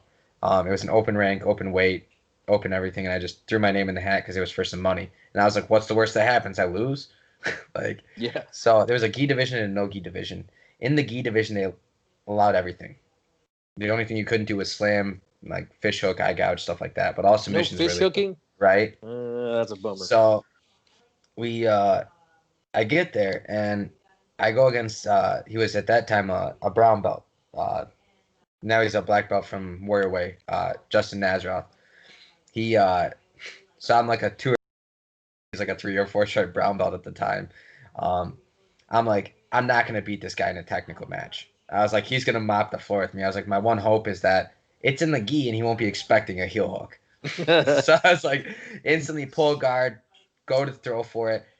He made me pay so much for trying to heel hook him that he didn't even submit me for the first like 5 minutes. Like as soon as he clears the heel hook, he gets to mount and just starts grinding his gi across my face for trying it on him. And I was like, this is so uncomfortable. The no-gi one, thankfully he pulled out of. So I ended up fighting some. It was like some David versus Goliath shit. He was like, it's funny. Like I'm like mid chest level on him. Like if he's standing, I'm coming up like right here on him with my head. He goes for a guillotine one point in the match and just literally like stands up and my feet are on his hips and I'm doing that whole motion. And I ended up heel hooking him after like 3 attempts of like some really shitty heel hooks. I finally caught one and it was for like $300. And I remember I was like, when I first started competing, I was like, that's how I pay my rent a few times. It's like some of those small tournaments where it was like, I'm a white belt, blue belt. And people are like, why do you do it? I'm like, because my rent's got to get paid. Like, what do you want from me? Like, ramen ain't free, son. Yeah, for real. I lived off of like the Papa John's rewards and like ramen and winning tournaments like that. It'd be like, oh yeah, we're going out for food. Oh yeah, you're buying? Okay, yeah. I'm in. Like, it wasn't a glorious lifestyle, and it still isn't. Like, thankfully, I'm at a point now where me and my wife actually make a living. But before it was like I worked at a bar on the weekends, and then I'd request work off to go and compete to make some money because I'm missing work. Like, anytime I was competing, I had to win because I either won or I missed rent. That's an interesting situation. I don't think I'd want to be in that. That's too much pressure. I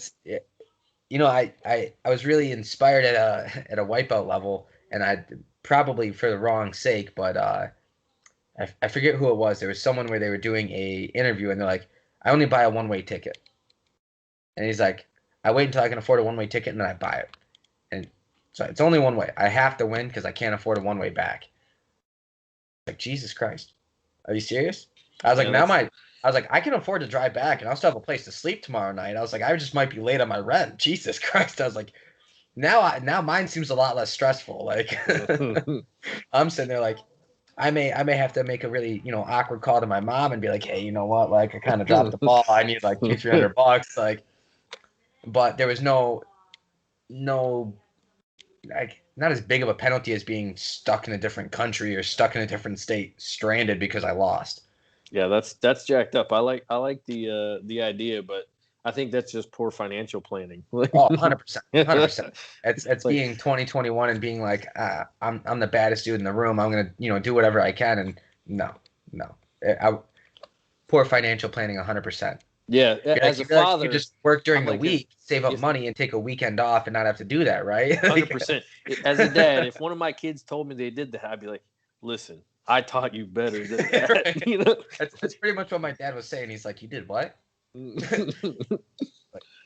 So I appreciate the cojones. Yeah, right. But I raised you better. Yeah, he's like, I have a lot of respect and sadness about this. Yeah. All right. So I'm glad you got some fortitude, but you need to wise up. But I did something good as well, so I don't know where. Like, I don't know what to yell at you about. Oh man, so many times my dad and I. So my dad was not real strict, but on the things that he was strict on, he was real strict, you know? So it was like, there weren't a lot of things, but there were just a couple that it's like, if you mess this up, And so many times I would do stuff that would just be, you know, right on the edge. And he would just be looking at me like, you little shit. You and I both know that I'm not going to be too hard on you about this, but this is stupid and you're better than this.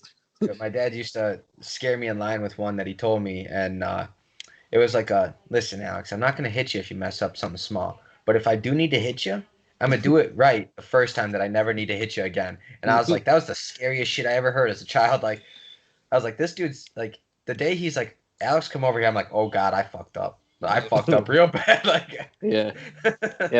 My dad's a real quiet guy, so he wouldn't have even had that conversation. He just would have, like, if I had been dumb enough to get hit, I wouldn't have known it was coming, probably. I think my dad corrected me once in front of in front of a restaurant. And he's done pretty good at, like, he was pretty good at, like, pulling you to the side and correcting you. But if it was something major, he'd be like, you want to make a scene? Let's make a scene. Let's do this then. You wanted to do this? Let's go.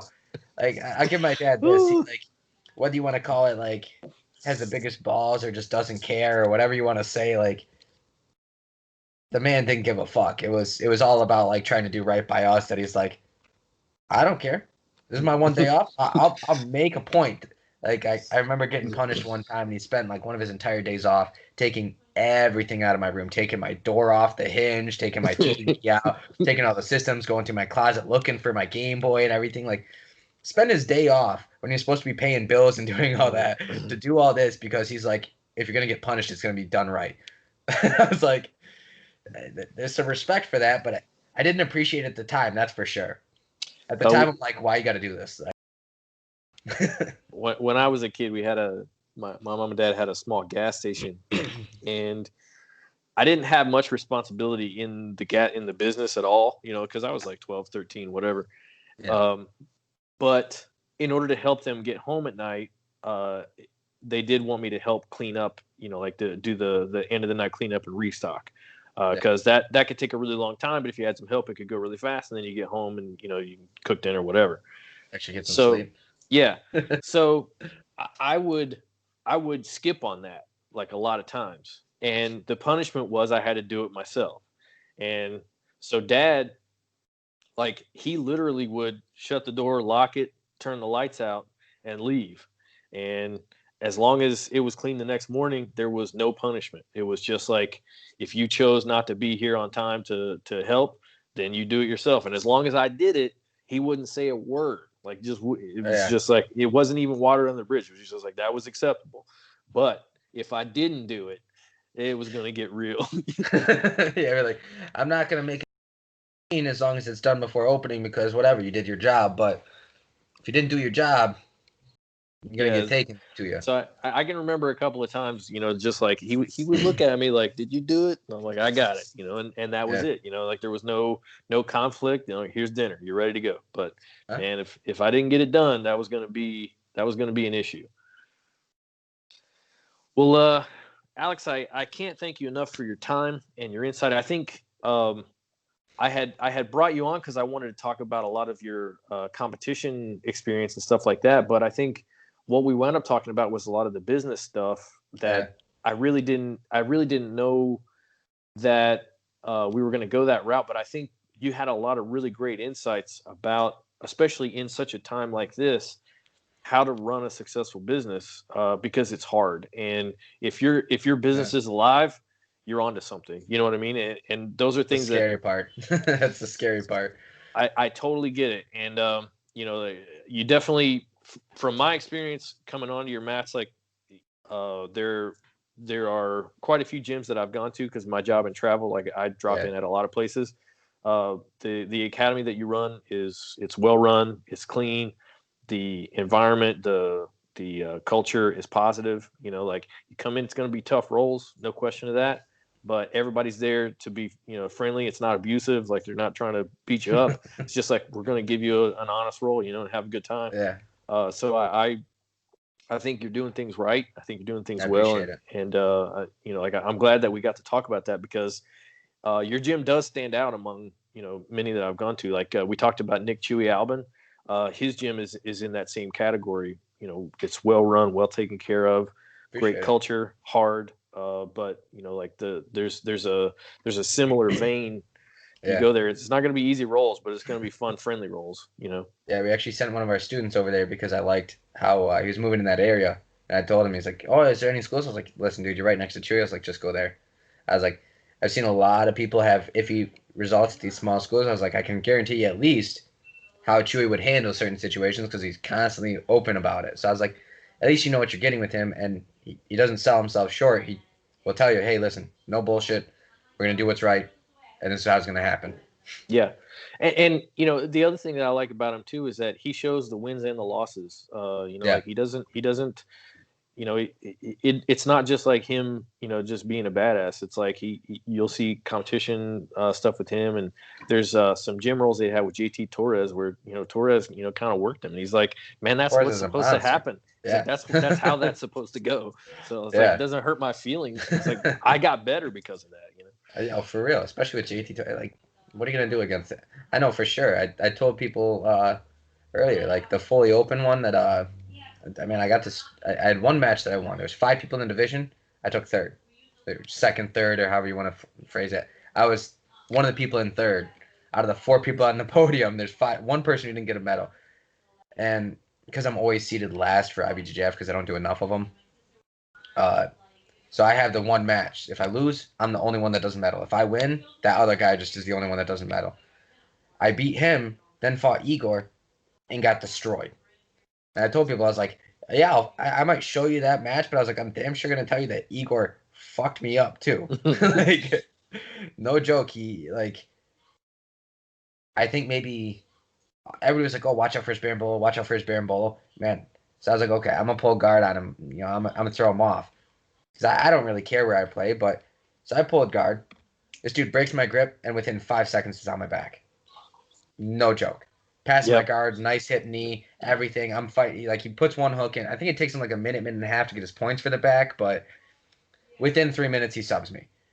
The second match, I was like, okay, well, people were lying. He's got good passing, too. Like, all right, so I'm just going to stand with him and let him pull guard and deal with it that way. And it ends up like 10-2, and he subs me again, but like 7.5 minutes in out of the 8. So I was like, okay, we're doing better. We're doing better. Like, I was like, I scored 2, and it took him 7.5, not 3. I was like, progress. I was like, I'll take that all day. So I told my students, I was like, man, sometimes progress isn't like, man, he beat me this time, I beat him next time. I was like, I'll take 8. It was like 12-0 and a submission from my back to 10-2, and he submitted me with a triangle from a scramble. And I was like, I'll take that progress all day too. Like, that's still good progress. I was like, not enough people see that. They see like, oh, hey, I lost, now I won. That's I'm like, man, progress can still happen with you getting your ass beat. Oh, yeah. I tell the story all the time on the show about one of my partners who has just a phenomenal guillotine. And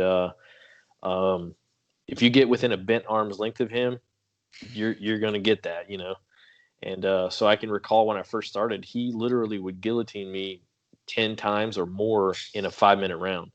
And so I remember thinking, if I can make it 9 guillotines and an armbar, that's improvement. Like I had to delineate success so far down to be able to tolerate that. Otherwise, I'm just going home and wanting to quit. It's Andrew Wiltsey did a camp at Carlson Gracie headquarters, and so I was there for his camp, seminar, training sessions, all that. And people were like, "Oh man, how is it rolling with him?" I was like, "Well, the biggest win I had out of that camp was the fact that I was able to hold Wiltsey in my guard for a minute." I was like, they're like, that's a win? I was like, yeah, no. He still took my back and submitted me. Don't get me wrong. Don't get it twisted. I was like, he still fucked me up. But the other rounds, it was like he passed my guard, took my back, submitted me all within 30 seconds. I was like, one time I held him in my guard for a minute, and they're like, that was a win. I'm like, try rolling with the dude first, like, and then you'll understand. Like, let's have this talk after. I don't know if you know him, Gutierrez Barbosa. I'm not familiar, no. He's middleweight from Carlson Gracie team, so one of our adult competitors. He beat Ronaldo Jr. from Atos. What was that? Was that the Grand Slam, I think, a few months back? Phenomenal. and his passing's insane. His guard's really good, like all around. So I made the mistake of one time he said he wanted to roll no-gi, and he's like, "Oh, I want to do leg locks and everything with you." I tried to heel hook him once, and then he like turned it up, and he's a big middleweight, like stocky. Mm-hmm. Yeah. I'm a small lightweight. Like I'm a normal size featherweight. I'm just fat right now. Like so, he's like 2 weight classes above me and big for that weight class.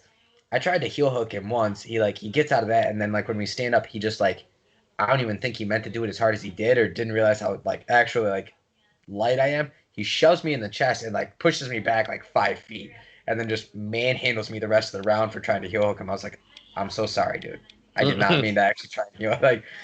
Like I didn't think I got that close. We didn't have to turn it up that much. Like I'm not that much of a threat. Like, it's funny seeing those guys at that level. Like you realize they're using like 10%, and then they actually turn it up on you, and it's like, oh shit, okay, you were toying with me. Yeah, that's the problem with jiu-jitsu is that's always happening, even like even at a brown belt level and a very serious competitor in your own right. Yeah, those guys can turn it up, man. I always tell people like, there's levels, man. There's levels. I'm a competitor, not a world-class competitor yet. Yeah, I want to be there, but I know where I stand. Like, I've seen that level, and I know I'm not there. So it's a matter of obviously doing more work to get there. But man, I think that's what gets you there too, is seeing those guys and realizing like this is what I need to do to get there, or like this is what that level looks like.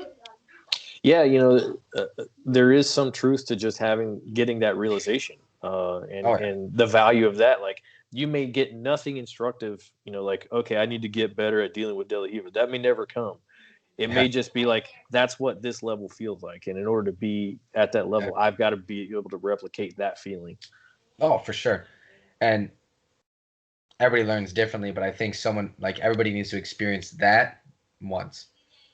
Yeah. Like a roll with someone like JT Torres when he heard someone talking shit in the locker room saying you took his back, and then he goes out and roll with you. That's what everybody needs to experience once. I don't know that you need to.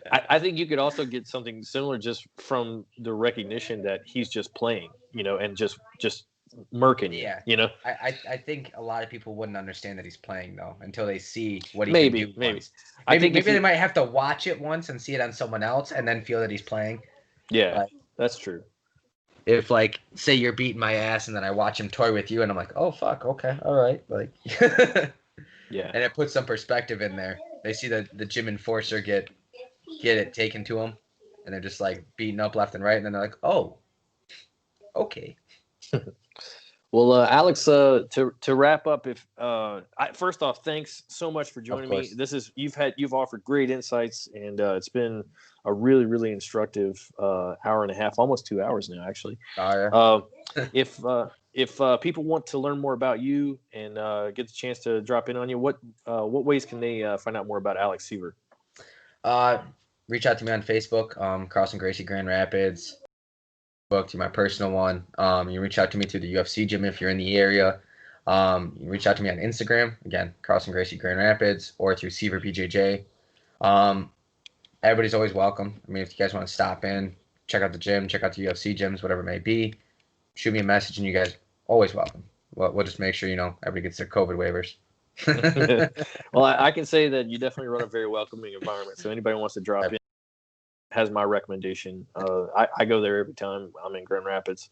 I haven't had the chance to drop in on the UFC gym in Chicago, but that would be another one that I'd be wanting to check out. For sure, let me know. Always welcome, brother. Well, have a great week. Things are turning around, and I wish you the best. And just super excited for the chance to get to talk to you again. Back on. You've definitely had it put on a great show today, so I'm excited to have you back. I appreciate it. Next time you'll get the brains of the operation, my wife involved. All right. All right. Take care. Well, thank you so much.